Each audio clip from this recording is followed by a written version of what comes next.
If you drive through the American Northeast on a freezing Tuesday morning, you'll usually see a line of cars wrapping around the block at almost every major intersection. Inside those vehicles are thousands of commuters wanting a massive hit of sugar and a heavy dose of caffeine, and they want it handed through their car window in under 30 seconds. There's one place that does this better than anyone else: Dunkin. These bright pink and orange storefronts are the undisputed fuel stations for the American workforce, moving millions of gallons of coffee and an unimaginable mountain of dough every single day. You'd naturally think that transporting this highly profitable model over to Australia would work without a single issue, but that wasn't the case at all. When Dunkin arrived down under, the brand completely misfired, eventually shutting its doors and vanishing from the continent altogether. So, how did a billion-dollar coffee powerhouse fail so spectacularly in a country famously obsessed with coffee? The answer traces right back to the foundation of the company and the specific way they built their empire in the first place. Back in 1950, a man named William Rosenberg opened a small shop in Massachusetts, focusing entirely on the post-war factory worker. Rosenberg watched these commuters heading to their early shifts and realized they just didn't have time for a leisurely sit-down breakfast. He stripped away all the fuss of a traditional bakery and built a highly optimized system around the simple pairing of a cheap donut and a hot cup of coffee. Over the next few decades, that blue-collar blueprint became the absolute gold standard of fast food. The company essentially trained the American public to expect their breakfast handed to them in a paper bag without anyone ever needing to unbuckle a seatbelt. When a corporation completely takes over its home turf, a highly predictable wave of confidence takes hold of the boardroom. Leadership teams get used to seeing record-breaking revenue pouring in from cities like Chicago and New York, prompting them to scan the globe for fresh territory. In the 1980s, the executives in Massachusetts locked their sights directly on Australia. They assumed their formula of sugar and speed would automatically translate anywhere on the planet. They looked at a rapidly developing English-speaking nation with plenty of spending power and treated it like an extra American state that just happened to be a 14-hour plane ride away. They packed up their neon signs, boxed up their coffee brewers, and booked their flights, completely convinced that dominating the Australian market would be a straightforward victory lap. The reason behind this is a remarkably common trap for global giants.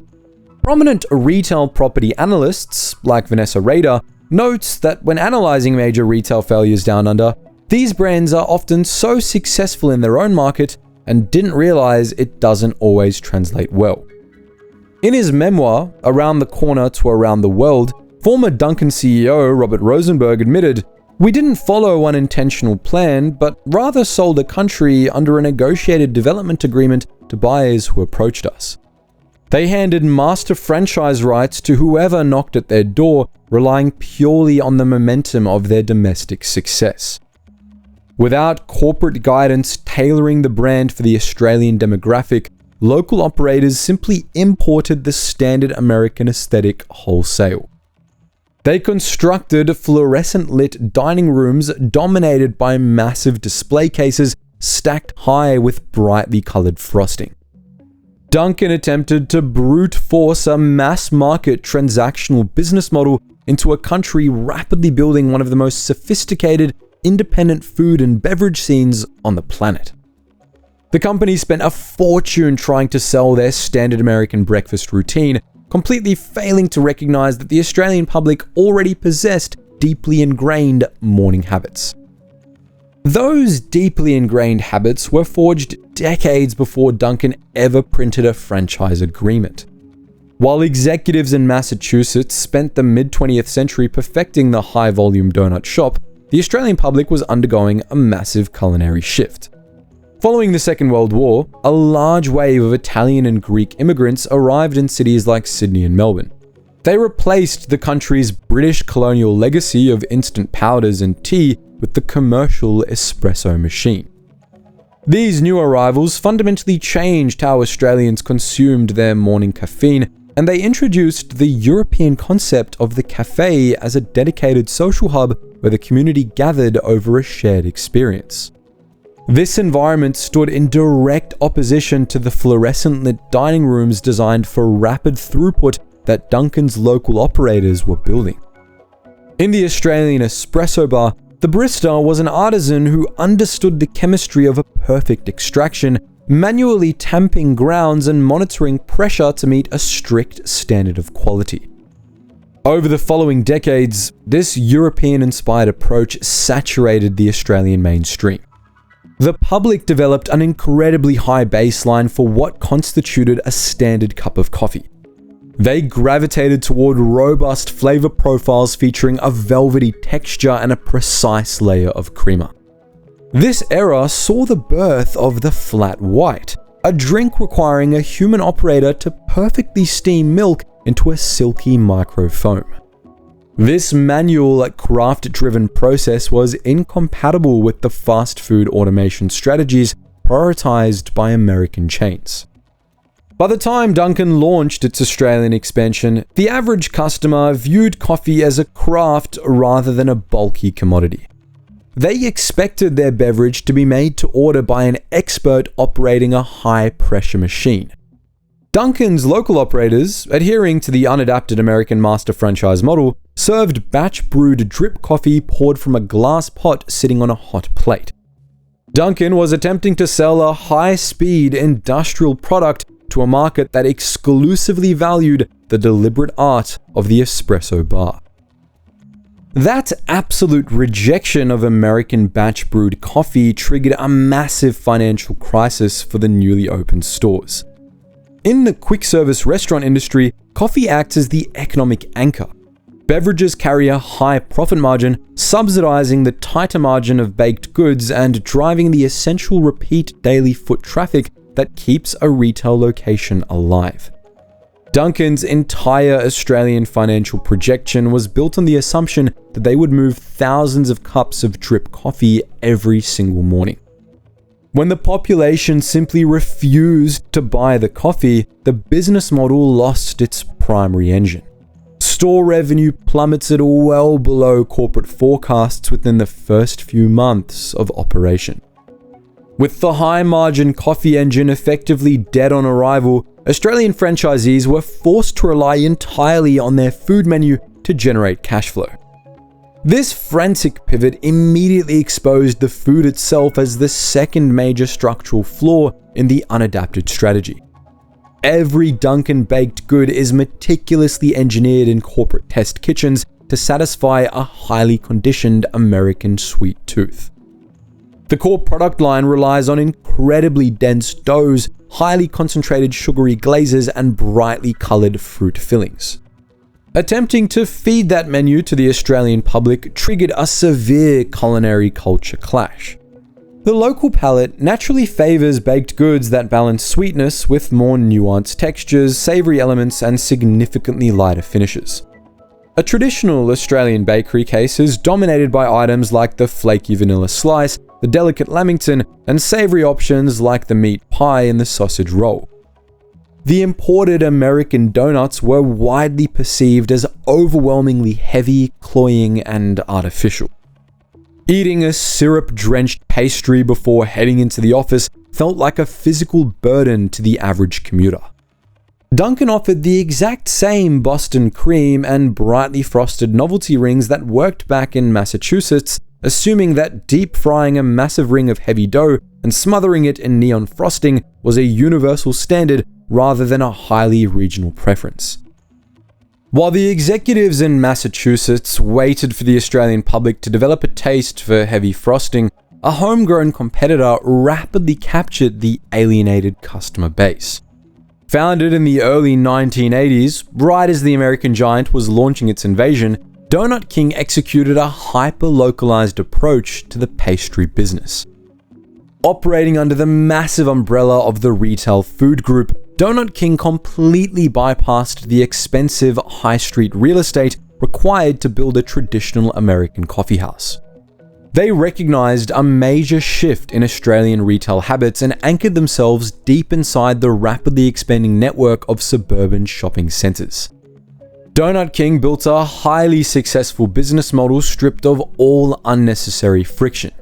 They avoided building large dining rooms and instead deployed compact, highly visible kiosks right in the middle of the busiest mall walkways. A standard Donut King functions as an open-air kitchen, deliberately pumping the smell of freshly fried dough and warm cinnamon sugar directly into the concourse. This sensory marketing tactic drives massive volumes of impulse purchases from families and shoppers walking past. The product itself offered the perfect antidote to the American sugar shock.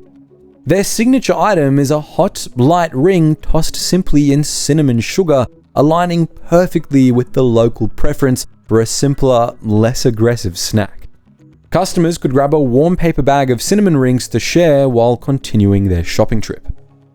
With Donut King suffocating the potential for casual afternoon shopping center traffic, the Dunkin locations stranded out on the main roads faced an immediate operational crisis. The financial pressure shifted entirely onto the local Australian franchise owners who had staked their capital on the brand. Operating a retail food business in Australia is a notoriously expensive endeavor requiring significant upfront investment. The country features incredibly high commercial real estate rents, especially for the high visibility, large format locations that the American corporate playbook demanded. The Australian hospitality sector also operates under complex employment regulations known as awards, which dictate strict and mandatory penalty rates. Surviving in this high-cost environment requires a quick-service restaurant to generate massive, consistent daily volume just to break even.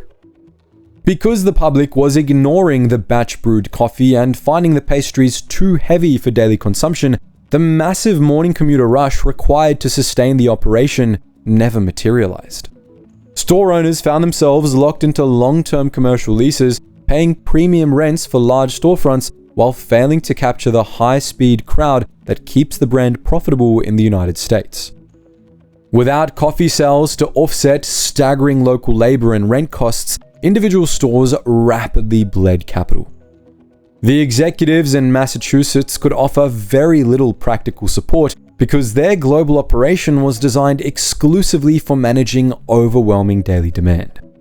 As a result, the local franchisees were left entirely to fend for themselves, absorbing massive personal financial losses while the brand slowly suffocated on the street level. The exit from the Australian market was a slow war of attrition that completely avoided any grand press releases or highly publicized bankruptcy filings. Store closures happened quietly and individually, effectively masking the sheer scale of the corporate retreat from the general public. For the local franchisees, this prolonged exit was a financial nightmare. Because the US parent company had utilized a hands-off master franchise strategy, handing over the country rights to local buyers without an intentional corporate plan, they provided virtually no financial safety net when the stores began bleeding capital. The Australian operators who had staked their personal livelihoods on the brand were left entirely on their own to manage high operating costs.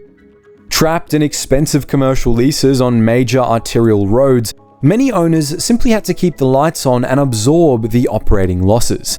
They waited out their lease terms, reducing inventory and staff until they could legally lock the doors for good. As the franchisees surrendered, the bright pink and orange signage was pulled down, and the physical footprint of the American giant was erased from the continent.